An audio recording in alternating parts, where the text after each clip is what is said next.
Round one, fight!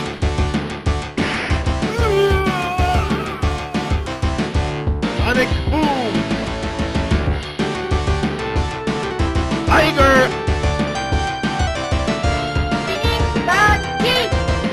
Hadouken!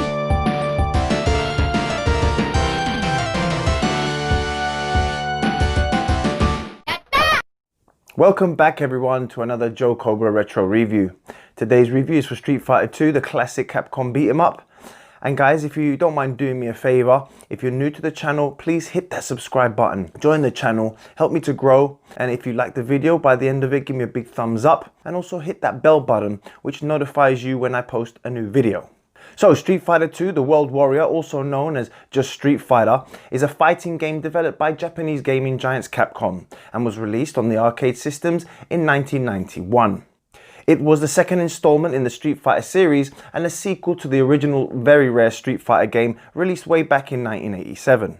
So Street Fighter 2 came out in 1991 for arcades, and the world has never been the same since. A year after the insane success of Street Fighter 2, Nintendo quickly jumped on the bandwagon and brought Ryu and the gang to the Super Nintendo. I will always say that the company Capcom, as it stands today, was built on the foundation and success of the Street Fighter game. While the franchise has had a few misses and maybe one too many games over the years, the original is still a fantastic game even today, and it will probably stay that way forever. It's nearly impossible to have been around gaming and not to know about the Street Fighter series. If you're a gamer or love beat 'em ups and you still have never played Street Fighter, then you really are missing out. Street Fighter 2 is a 1v1 fighting game and is the reason why we have such brilliant fighting games today. 1v1 fighting games were not very popular back then, but when Street Fighter 2 arrived, that all soon changed. Street Fighter 2 can take credit for most of the gameplay elements that we see in fighting games today, like a varied roster of characters, simple storylines explaining the background of each character, and a deep combat system. The arcade version of the game was so popular and such an amazing success that games like Tekken, Killer Instinct and Mortal Kombat soon followed it, and they all wanted a piece of that magical pie. Street Fighter 2's character animation was complemented by some truly amazing hand-drawn backgrounds based on locations from all around the world. These stages were made even more unforgettable thanks to the extremely catchy theme songs, most of which are still stuck in my head even today. Guile's stage in particular. Street Fighter 2 just played and sounded like no other video game around at that time. The Super Nintendo port of Street Fighter 2 came with a shit ton of hype, with Nintendo claiming that it would be an almost perfect replica of the arcade experience. And for the most part, they were right. The basic gameplay, combat and physics were all ported over, making it such a joy to play. While it may seem like the same game, there are a few changes in the Super Nintendo version. The music was slightly different, there was no intro cinematic, and some of the graphics were toned down. But really these things were a small price to pay, especially when you could play it at home on your own home console. As for how the game worked, after every third match in the story mode, your fighter could then take part in a short bonus stage for some additional points. The bonus games included a fun car breaking event similar to the one seen in another Capcom classic, Final Fight. Oh my god. A barrel breaking game where barrels are dropped off from a conveyor belt above your head, and a drum breaking bonus game where you had to quickly destroy flammable drums. It was a fun way to break up the combat, and again, something new we had not seen in a 1v1 beat 'em up before. Street Fighter 2 featured some great character animations, colourful stages and a roster of 8 characters, each with their very own signature fighting style and personalities, special moves and story. There were also the 4 now famous bosses, Balrog, Vega, my personal favourite Sagat, and the evil Shadowloo boss himself, M. Bison.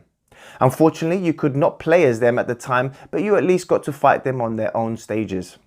After defeating M. Bison, you was then treated to a special ending movie, which was unique to each of the 8 characters, giving you the incentive to then go on and see all the other fighters' endings to learn the reasons behind why each fighter entered the tournament. This simple formula would also go on to inspire countless other fighting games for years to come. Learning how a particular character worked was a lot of fun. The more you played, the more you would learn the strengths and weaknesses of each character. Some characters fought better at range like Dalsim, and some liked to get up close and personal like the huge Russian wrestler Zangief. And others like Guile and Sagat were good at both ranges. And then we had everyone's favourites, Ryu and Ken, who were the most accessible characters for newcomers. But as you got good at the game, you could find the fighter that best suited your playstyle. And it's here that lies the true brilliance of Street Fighter. It was a game that different people could be really good at without having to follow the same patterns.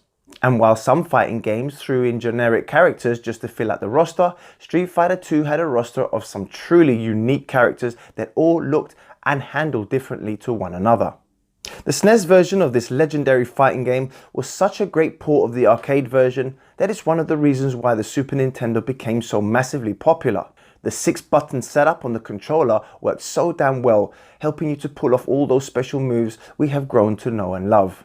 Street Fighter also brought us another mechanic we see in fighting games today, and that was the combos and the ability to chain moves together.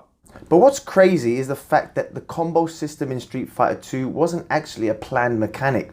And the truth is, it was actually more of a bug, which is something I only learned years later. This combo format would eventually be developed further and into a more balanced and a fairer system in later installments. But every Street Fighter game since has gone on to use the combat format seen here in Street Fighter 2. It really was such a joy to watch two players that knew what they were doing fight and put together combos and special moves, or even to trap a player in the corner and beat the living shit out of them. Street Fighter looked great and played great and showed that 1v1 fighting games had more to them than just bashing buttons, and they were here to stay. The Super Nintendo version of Street Fighter 2 went on to sell over 6.3 million cartridges, easily making it Capcom's best-selling game title for the next 2 decades. Street Fighter 2 World Warrior is an absolute classic. It had a great difficulty curve, solid controls, colourful graphics and an unforgettable soundtrack which still holds up today. Even though the console port wasn't an exact replica of the arcade version, it still had all of the good elements from the original. Even today, several decades later, World Warrior is still a good looking game. In later years, a crapload of different versions of Street Fighter 2 hit the shelves, changing different things to make it more competitive and faster while adding even more memorable fighters. Even so, the original still holds up as arguably one of the finest 2D fighting games, and is easily one of the best and most important video games of all time. As we all know, the series also churned out a movie, which we won't talk about here. But I will give kudos to Ralph Julia. Ralph Julia, you've done an immense job as M. Bison. God rest your soul. And on that note, I must also add that the Street Fighter 2 anime movie is an absolute must watch for any anime or Street Fighter fan. And it does a way better job of portraying the game than the horrendous live action movie. So for anyone who has not seen it, then I highly recommend that you give it a watch. So guys, that's my retro review for Street Fighter 2. I hope you enjoyed it. First of all, thank you all for your time and for watching my video. Please hit that subscribe button if you're new to the channel. If you like the video, give me a big thumbs up and hit the bell button so you never miss one of my videos. And down below guys, please, why don't you tell me what is your favorite Street Fighter game? And I will see you guys on the next Joe Cobra video. Thank you again for watching. You guys take care out there and I'll see you soon. Bye bye. 9, 8,